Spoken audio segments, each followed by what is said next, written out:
Masechet Sanhedrin, traité Sanhedrin, Daf Nun Zayin, feuille numéro 57, nous sommes à la feuille 56, à la dernière ligne.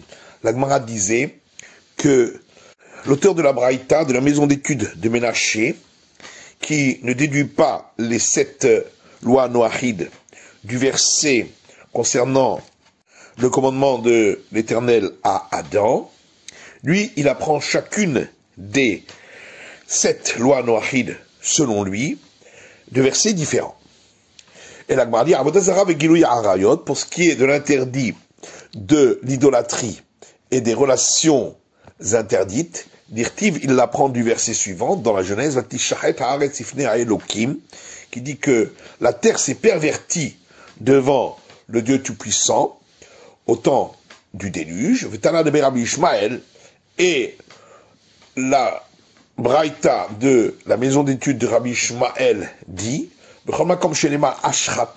chaque fois que le verset parle de perversion, et Noéla, Devar Erva, Varbodat Kochavim. Il s'agit uniquement de relations interdites et d'idolâtrie. Dvar Erva, des relations interdites, chez Neymar, comme il est dit au sujet de cette génération, qui hishrit kol basar et darko, car toute chair a perverti son chemin. Donc il s'agit des péchés de la chair. Avodat Kochavim, et pour ce qui est de l'idolâtrie, d'Irtiv, parce qu'il est écrit dans un verset dans le Deutéronome, Pentashritun va'asitem vegomer, de peur que vous ne pervertissiez et que vous fassiez, etc., des idoles. Et donc, puisque la génération du déluge a été punie à cause de cela, c'est donc bien que ça fait partie des 7 règles qui ont été données à Adam et ses descendants. Veidach, alors que l'autre Braïta qui n'apprend pas de ces versets, au Rayou de Kambaglé, le verset nous dit simplement ce qu'il faisait, mais pour l'interdiction, il faut un autre verset. Shvirut Damim, pour ce qui est de l'interdiction du meurtre, d'Irtiv, c'est à partir du verset qui dit Shofer Dam Ha-Adam, celui qui verse le sang de l'homme, etc., son sang sera versé. Veidach, alors que l'autre Braïta qui n'apprend pas d'ici, que Talaïhu ou de Kamegalé, dit que ce verset est venu simplement nous dire qu'il est passible de mort, mais il faut un autre verset pour l'interdit. Gezel, pour ce qui est de l'interdit du vol, on apprend du verset suivant dans la Genèse, qui Yerek Haesev Natati Lachem et Kol, qui a été dit à Noé et sa famille à la sortie du déluge, comme les pousses vertes de l'herbe, je vous ai donné tout à manger. Vers Rabbi Lévi, et Rabbi Lévi dit, que Yerek Haesev et l'eau que Yerek Gina. Donc là, on apprend que leur a été permis les pousses vertes de l'herbe, mais non pas les pousses vertes des jardins, parce que c'est du vol. Veidar, et l'autre Braïta qui n'apprend pas de ce verset, Aoul Mishre Bassar ou Deata, dit que ce verset est venu pour autoriser de manger de la viande. Et Verminachai, pour ce qui est de l'interdit d'un membre qui a été coupé d'un être vivant, Dirtiv, on l'apprend du verset suivant, Arbassar benafsho damolotochelu, seulement de la chair, de son vivant, de son sang, vous ne mangerez pas. Veidar, alors que l'autre Braïta qui n'apprend pas de ce verset, Haoul Mishre Shratsim Udata, dit que ce verset est venu autoriser à manger les membres des rampants, parce que leur sang et leur chair sont mélangés et ne peuvent pas être différenciés. Cérous, l'interdit de la castration, Dirtiv, on apprend du verset suivant, Shirtsuba Aretsurvuva, qui a été donné à Noé et sa famille lorsqu'ils sont sortis de l'arche, grouillez dans la terre et multipliez-vous dedans, ce qui est donc interdit de castrer parce que cela empêcherait l'homme de procréer. Veidar, et l'autre avis qui lui ne considère pas cet interdit comme faisant partie des 7 interdits noachides, Livracha Beralma, dit que ce verset est simplement venu pour une bénédiction à l'humanité. Kilaïm, elle interdit du mélange d'espèces. Il l'apprend de ce qui a été dit à Noé, mais ha'of leminehu, de faire entrer dans l'arche des volatiles selon leur espèce, ce qui donc interdit le mélange d'espèces, alors que l'autre avis, qui considère que ça ne fait pas partie des 7 lois noachides, Aoul et Tzavta Be'alma, est simplement venu dire qu'on prenne un deuxième de la même espèce pour être un compagnon au premier. Amar Rav Yosef dit Amré Berav, il est dit dans la maison d'études de Rav, à Shalosh Mitzvot Ben Noach Neherag, pour 3 commandements, les descendants de Noé sont mis à mort. Gesher Siman, le signe mnémonique pour se rappeler, c'est Gesher, qui est la première lettre de ces commandements. Al Gilo Yarayot, donc l'interdiction des relations interdites, vers Al-Shvichut Damim, et du meurtre, vers Al-Birkat Hashem, et du blasphème. Matkif la Rav Shechet lui a posé une question en disant, Bishlam Al-Shvichut Damim, on comprend, pour ce qui est de l'interdit du meurtre, d'Irtiv, puisqu'il est écrit, Chofer Dam Adam Vegomer, celui qui verse le sang de l'homme, etc., son sang sera versé. Et la Hanach Menalehu, mais pour les 2 autres, d'où est-ce qu'il l'apprend? Igamar Mishvichut Damim, s'il l'apprend du meurtre, Afilu Kulhu Dami. À ce moment-là, tous les interdits, les 7 lois noachides devraient être passibles de mort d'après lui.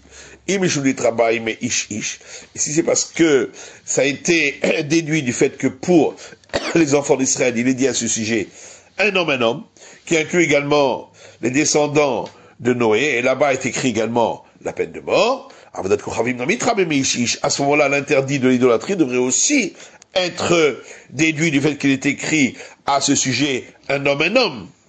Et là, Rav Shechet, c'est pourquoi Rav Shechet dit, Amrei Berav, on dit dans la maison d'études de Rav, Al-Arba Mitzvot Ben Noach Nerag, sur 4 commandements, le descendant de Noé est mis à mort, donc on inclut également l'idolâtrie. Et l'Agmar demande vers l'Avodat Kochavim Ben Noach Neherag, est-ce que vraiment pour l'interdit de l'idolâtrie, les descendants de Noé sont mis à mort? Va Tanya, pourtant, il y a une braïta qui dit, Avodat Zara, pour ce qui est de l'interdit de l'idolâtrie, Dvarim Shebedin Shel Israël Mimitin Alehen, tous les actes pour lesquels le tribunal des enfants d'Israël met à mort, Ben Noach Muzhar Alehem, pour les descendants de Noach, c'est un interdit. Azara In, donc de là on apprend que, effectivement, il y a un interdit, mitalo, mais qu'il n'y a pas de mise à mort. Rav Nachman bar Yitzhak répond, Azara shelahen zui mikatan. Leur interdit implique leur mise à mort. Rav Huna, Rav Yehuda, Vekulu Talmidei de Rav Amré, Rav Huna et Rav Yehuda et tous les disciples de Rav disent, eux, Al Sheva Mitzvot Ben Noach Nerag. Pour les 7 commandements noachides, les descendants de Noé sont mis à mort lorsqu'ils les enfreignent. Puisque la Torah l'a dévoilé, la mise à mort pour un des cas, c'est-à-dire le meurtre, ou un dinekulu. Donc c'est valable pour tous les autres. Et l'Agmar demande vers la gazelle Ben Noach Nerag, est-ce que le descendant de Noé est mis à mort pour le vol? Pourtant il y a une braïta qui dit, à la gazelle, que le descendant de Noé a reçu l'interdiction du vol, et cela inclut Ganav, s'il a volé en cachette, mais Gazal, ou s'il a volé devant le propriétaire, Vchen Yefattoir, également s'il a pris une belle captive qui était mariée, donc c'est considéré un peu comme du vol, Vchen Kaitsebahem, et de même tout ce qui ressemble à ces cas. Kouti Bekouti, Vekouti Be Israël Assour, et dans tous ces cas-là, lorsqu'il s'agit d'un idolâtre qui aurait volé d'un autre idolâtre, ou qui aurait volé d'un Israël, c'est interdit, mais un Israël qui aurait volé d'un idolâtre, c'est permis selon cet avis. Veimita, or si on dit que pour le vol, il est mis à mort, Chayav, on n'aurait pas dû dire c'est interdit, mais on aurait dû dire il est passible de la sanction. Et la Gemara répond, c'est parce que cette braïta voulait enseigner ensuite le cas suivant, Israël Bekouti Moutar, que Israël, qui vole d'un idolâtre, c'est permis. Tanarecha Assour. C'est pourquoi, dans les premiers cas, on a pris la symétrie et on a dit, c'est interdit. Et là-dessus, la Gemara pose une question en disant, pourtant, chaque fois qu'il y a une peine de mort, mitna katani, il est écrit qu'il est mis à mort, des katani recha, puisque c'est écrit au tout début de cette braïta, shirut damim, pour le meurtre, koutib Israël, hayav, un idolâtre qui tue un idolâtre ou un idolâtre qui tue un Israël, il est passible de la sanction. Israël bekouti patour. Un Israël qui a tué un idolâtre, il n'est pas passible de la sanction. Donc on voit bien que normalement on écrit qu'il est passible de la sanction. Et l'agma répond à ta mechilitne. Parce que là-bas, comment on aurait pu enseigner autrement? Nitne asur mutar, qu'on écrive c'est interdit dans un cas et dans l'autre cas c'est permis. Vatania, pourtant c'est écrit dans une braïta, Kuti vero ebehemadaka, le idolâtre, ainsi que ceux qui font paître des animaux de petit bétail et qui les font paître dans les champs des autres, donc ils volent. L'oma'alin velo moridim. On ne les remonte pas s'ils sont tombés dans un puits, mais on ne les fait pas tomber non plus. Donc il y a quand même un interdit de les tuer. C'est pourquoi la braïta n'aurait pas pu dire c'est permis. Kaitsebo begazen maihi. Alors c'est quoi le cas qui ressemble concernant le vol dont a parlé la braïta? Amar Rabacha bar Yaakov, Rabacha bar Yaakov dit, l'onitsecha est là, les poel bekerem. Ça vient inclure le cas de l'employé dans les vignes qui mangerait des raisins de la vigne. Et la Gemara demande poel bekerem emat. Cet employé qui travaille dans les vignes, c'est à quel moment? Si c'est au moment de la fin du travail, c'est-à-dire des vendanges, c'est donc permis par la Torah. Il a Vishad Gmar Melacha, et si ce n'était pas au moment de la fin du travail, donc des vendanges, Gazel Mardiahu, alors c'est vraiment du vol, c'est pas un cas qui ressemble au vol. Et là, Rapapa, c'est pourquoi Rapapa dit, l'onitsecha est là, les parot mishavé prouter. On est venu ici inclure s'il a volé quelque chose qui valait moins que la valeur d'une prouta, qui est une pièce.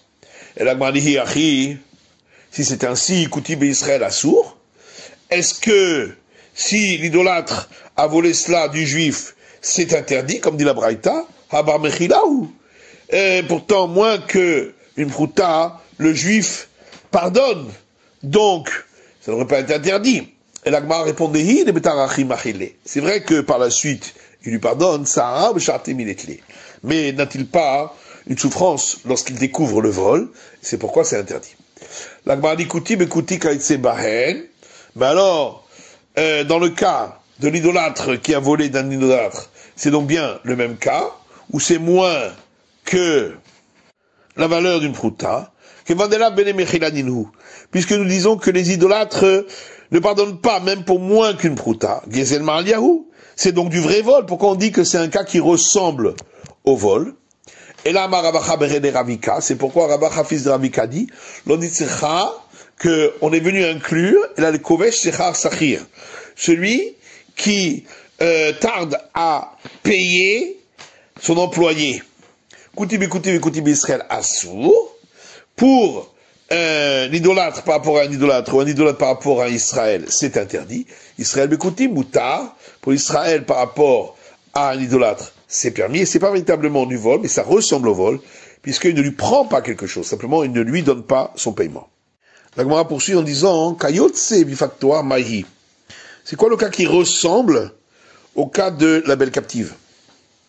Qui a Ravdimi, lorsque Ravdimi est venu d'Israël en Babylonie, Amar, il a dit, Rabbi Lazar, au nom de Rabbi Lazar, Amar Rabbi Hanina, au nom de Rabbi Hanina, Ben Noach, chez Yeched, Shifra, le Avdo, un descendant de Noé, qui a désigné une servante pour son esclave, ou va Aleha, et ensuite il a une relation avec elle, Neherag Aleha. Il est passible de la peine de mort à cause d'elle, parce que c'est comme s'il avait volé à l'esclave, sa femme. Par contre, la Braïta ne parle pas d'un cas semblable au meurtre, parce qu'il n'y en a pas.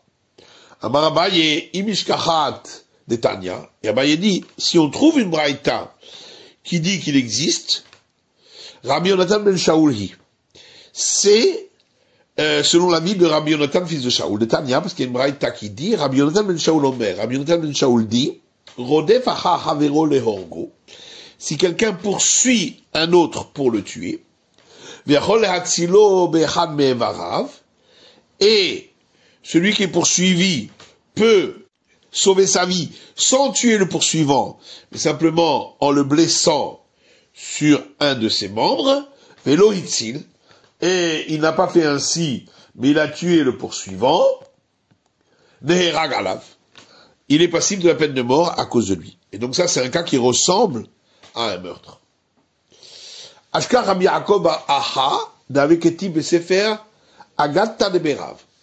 Rabbi Yaakov Aha a trouvé un écrit dans le rouleau des explications des versets de la maison d'études de Rav, Ben Noach Neherag Ben Dayan Nechad, que un descendant de Noé est passible de la peine de mort s'il a transgressé une des 7 lois noahides, après l'avoir jugé, ne fût-ce que pas un seul juge, ou Be'ed Echad, et qu'un seul témoin ait témoigné contre lui, chez l'Obeatra'a, et sans avoir besoin d'un avertissement préalable.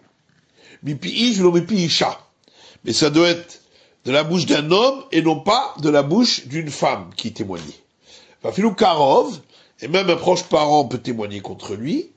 Mishum Rabbi Shmuel Amrou, au nom de Rabbi Shmuel, on a dit Afalaou Barin, que le descendant de Noé, il est mis à mort même s'il a tué des embryons. Mais Nanimile, d'où le sait-on, Amar Ravuda dit d'Amarkra, parce que le verset dit Ach et dimchem le nafshotechem edrosh, seulement votre sang pour votre vie, je le chercherai. De là, on apprend que le descendant de Noé est mis à mort pour avoir assassiné. Afilu bedayan echad, et comme c'est marqué au singulier, on apprend de là que même si c'est un seul juge qui l'a jugé, miyad kol chaya, le verset poursuit en disant, de la part de toute bête sauvage, afilu shelo batra, c'est pour nous apprendre que l'homme, à ce sujet, il est comme la bête sauvage. Il n'a pas besoin d'être averti. Edre chez nous ou miyad ha-adam, donc je rechercherai, et de la main d'un être humain, afilu be'adecha, de là on apprend même s'il n'y avait qu'un seul témoin. Miyad ish, le verset poursuit en disant de la main d'un homme, et on déduit de là, velo miyad isha, mais pas de la main d'une femme qui a témoigné.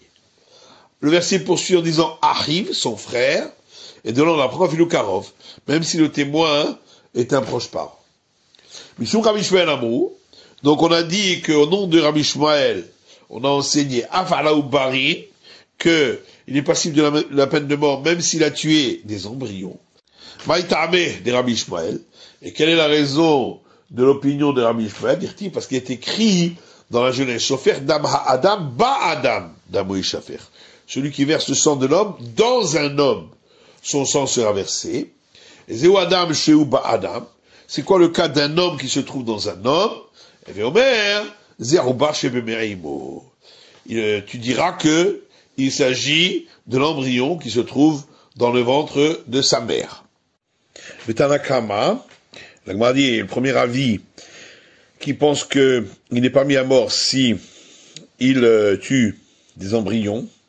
Tanadebe Menashehu. Il s'agit de l'auteur de la Braïta, de la maison d'études de Ménaché, d'Amar qui a dit comme Mita Amour al Noach, chaque fois que on parle de peine de mort pour un descendant de Noé, Noé la Chenek, il s'agit que de strangulation. Shadelehai ba Adam assez fénikra. Parce que on utilise ce mot dans l'homme, qui est écrit dans le verset, pour expliquer la fin du verset. Udrosh behachi, et on explique ainsi le verset, ba Adam damoï shafer, dans l'homme, son sang sera versé, et c'est quoi le cas du versement de sang, c'est-à-dire de la mise à mort d'un homme qui est à l'intérieur du corps? Il s'agit de la strangulation. Motiv Rav Hamnuna. Rav Hamnuna pose une question. Ve'isha lo mefagda. Comment est-il possible que la femme ne peut pas témoigner contre un descendant de Noé qui a transgressé? Est-ce qu'elle n'a pas elle aussi l'obligation de pratiquer la justice, puisque ça fait partie des 7 lois noaïdes? Ve'aketiv, et pourtant il est écrit concernant Abraham qui est d'active les manachayetzavé vegomer, car je le connais, dit l'Éternel, Abraham, qu'il va ordonner à ses fils et aux gens de sa maison, donc ce qui inclut les femmes, à garder la justice. Hu motivla, vehu mefarekla. Rav Hamnuna qui a posé la question, lui-même, il répond en disant Banav Ledin, quand on parle des fils, c'est pour pratiquer la justice, Beto, et quand on parle de sa maison, c'est-à-dire des femmes, l'Izdaka. C'est pour ce qui est écrit à la fin du verset ou également de pratiquer la charité. Amale Ravavia Sava le Rav Papa. Ravavia Sava dit à Rav Papa, Heima bat noir chez Harga lo tehareg. On devrait dire qu'une descendante de Noé qui a tué ne devrait pas être mise à mort. Pourquoi? Miyad Ish. C'est écrit de la main d'un homme. Velo Miyad Isha ketivt. Donc on en déduit que pas de la main d'une femme. Amar, il a répondu à papa, Chiam Raviuda, ainsi a dit Raviuda, Chofer Dam Ha-Adam, étant donné que le verset commence en disant celui qui verse le sang d'un homme, Mikol Makom. Donc c'est, dans tous les cas, même une femme. Et il m'a maintenant chez Zinta Loteareg. On pose une autre question. Peut-être qu'on devrait dire que la descendante de Noé qui a pratiqué l'adultère ne serait pas mise à mort. Tirtiv alken Yaazov Ish, puisqu'il est écrit, et c'est pourquoi un homme abandonnera, etc., pour s'attacher à sa femme et pas à la femme d'un autre. Velo Isha, mais ça s'applique pas à la femme. Amalachi Amaravuda. Il lui a dit ainsi à dire Ravuda. Vayul Basar Echad. Ce verset termine en disant, ils seront une chair. Hadar Arvinukra. Donc le verset les a réunis tous les deux, l'homme et la femme, pour dire que les deux ont la peine de mort pour l'adultère. Tanou Rabbanan, nos sages ont enseigné dans une braïta. Ish, c'est écrit concernant celui qui a relation avec des proches parents, un homme. Vatamulomar Ish Ish. Et pourquoi le verset rajoute un homme? Les rabbins Takutim, chez vous arrivez à la Rayot, qui est Israël. C'est pour inclure les non-juifs, pour dire que ils ont les interdits des proches parents comme à Israël. Et la Gemara dit Vamach Nafka. Est-ce que c'est d'ici qu'on apprend? Mais à Tam Nafka. On apprend d'ailleurs du verset lorsque l'Éternel a donné le commandement à Adam, où il est dit les morts pour dire, et la Braïta disait Gilou Yarayot. Là, on déduit l'interdiction des relations interdites. Et la Gemara répond à Tam, Barayot Didhu. Il dit là-bas, on parle de l'interdit de commettre un adultère avec une fille de Noé. Barayot Didan.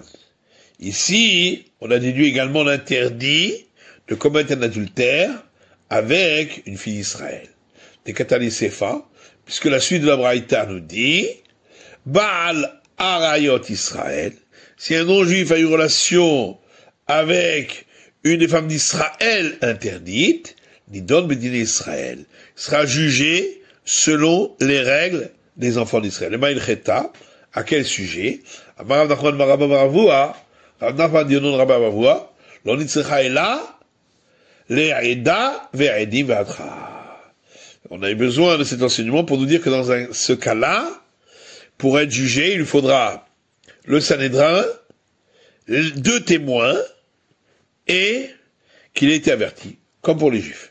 Et la Gemara d'Imigra Agara, est-ce que ça veut dire que lorsqu'il commet un adultère avec une femme juive, son cas serait moins grave que lorsqu'il commettrait un adultère avec une femme non juive? Et là, Rav Yochanan, c'est pourquoi Rabbi Yochanan dit autrement. On a eu besoin de l'enseignement ici pour le cas où il a eu une relation avec une jeune fille qui a été acquise par les liens d'acquisition du mariage. Deledidhu, leitlehu. Parce que pour les enfants de Noé, il n'y a pas ce type d'acquisition, puisque le mariage n'est valable qu'à partir du moment où il y a une relation entre eux. Et Daninanu bedina didan. C'est pourquoi dans un cas pareil, si c'était une fille d'Israël, eh bien le non-juif sera jugé selon les règles du tribunal qui juge les enfants d'Israël, c'est-à-dire qu'il recevra la peine de mort par lapidation. Aval eshetish bedina didhu daninale. La Gemara pose là-dessus une question en disant, j'en déduis que si c'était une femme mariée qui vivait maritalement avec son mari après avoir eu relation avec lui, à ce moment-là, on jugerait le non-juif selon les termes des jugements pour les non-juifs, même si c'était avec une juive. Vatania, et pourtant il y a une braïta qui dit, Banara morasani don miskila. Si le non-juif a une relation avec une jeune fille qui avait été acquise par lien d'acquisition du mariage, il sera puni par la peine de mort, par lapidation. Allez chétiche, et si c'était avec une femme qui vivait maritalement avec son mari, il donne bechenek. Il sera puni par la peine de mort par strangulation. Vei bedina didhu. Si on dit qu'il est jugé selon les règles qui conviennent aux descendants de Noé, ça il faut. Il devrait recevoir la peine de mort par le glaive, ce qui est le cas pour toutes les peines de mort pour les lois noachides. Amar Rav Nachman bar Yitzchak, Rav Nachman bar Yitzchak dit, de quelle femme qui vit maritalement on parle ici? On parle d'un cas où elle était déjà entrée sous le dénuptial, mais elle n'avait pas encore eu de relation avec son mari. Pour les descendants de Noé, c'est pas considéré comme un mariage. Et c'est pourquoi on les jugera selon nos règles à nous, si c'était une fille juive. Des Tané Rabbi Hanina, que Rabbi Hanina enseigne dans une braïta, Be'oulad Baal yesh lahen, les descendants de Noé ont l'interdit de l'adultère avec une femme qui vit maritalement avec son mari après avoir eu relation avec lui, mais si elle était simplement entrée sous le dénuptial, elle n'avait pas encore eu relation avec son mari, ce type de mariage n'existe pas pour les descendants de Noé. Tania Kevate de Rabbi Yochanan, il y a une braïta qui enseigne comme l'enseignement de Rabbi Yochanan, toute femme interdite pour laquelle le tribunal rabbinique d'Israël donne la peine de mort, Ben Noach Muzhar Aleha, le descendant de Noé, a également cet interdit. En Ben Ish Israël Mimitin Aleha. Et si le tribunal, les enfants d'Israël ne donnent pas la peine de mort pour elle, En Ben Noach Muzhar Aleha, le descendant de Noé n'a pas d'interdit avec elle. Divrei Rabbi Meir, ça c'est les paroles de Rabbi Meir, Vachachamim Omrim, et les sages disent, Arbe Arayot Yesh En Ben Din Shel Israël Mimitin Aleha. Il existe beaucoup de cas de femmes interdites pour lesquels le tribunal d'Israël ne donne pas la peine de mort. Ben Noach Muzhar Alehen, et pour les descendants de Noé, il y a quand même l'interdit. Et la Braïta poursuit en disant, Ba al Arayot Israël, que si un descendant de Noé a une relation avec une femme interdite du peuple d'Israël, c'est-à-dire une femme juive mariée, Nidon ben Israël, il est jugé selon les règles d'Israël. Baal Arayot ben Noach, s'il a une relation avec une femme mariée descendante de Noé, donc non juive, Nidon ben Dine ben Noach, il est jugé selon les règles des descendants de Noé. Vanu en lanu, et l'anara morasa bilvad. Et nous n'avons qu'un seul cas pour lequel existe ce distinguo entre si c'était une fille d'Israël ou une descendante de Noé. Nara morasa bilvad. C'est uniquement le cas où il a eu une relation avec une jeune fille qui était uniquement acquise par lien d'acquisition du mariage, parce que chez les descendants de Noé, il n'y a pas ce type de mariage. Venarchon Nami, et pourquoi on n'a pas compté également, demande la Gemara, le cas de la femme qui était entrée sous le dénuptial et elle n'avait pas encore eu relation avec son mari, puisque c'est là aussi un cas de mariage qui n'existe pas chez les descendants de Noé, mais que chez les Juifs. L'Agma répond que l'auteur de cette braïta, c'est l'auteur de la braïta de la maison d'études de Ménaché, l'Amar qui a dit que toutes les peines de mort qui ont été dites pour les descendants de Noé, c'est uniquement la strangulation. Il dit or, dans les deux cas, qu'ils soient jugés selon les règles des enfants d'Israël ou selon les règles des descendants de Noé, c'est de toute façon la peine de mort par strangulation. C'est la fin de l'étude de la feuille numéro 57.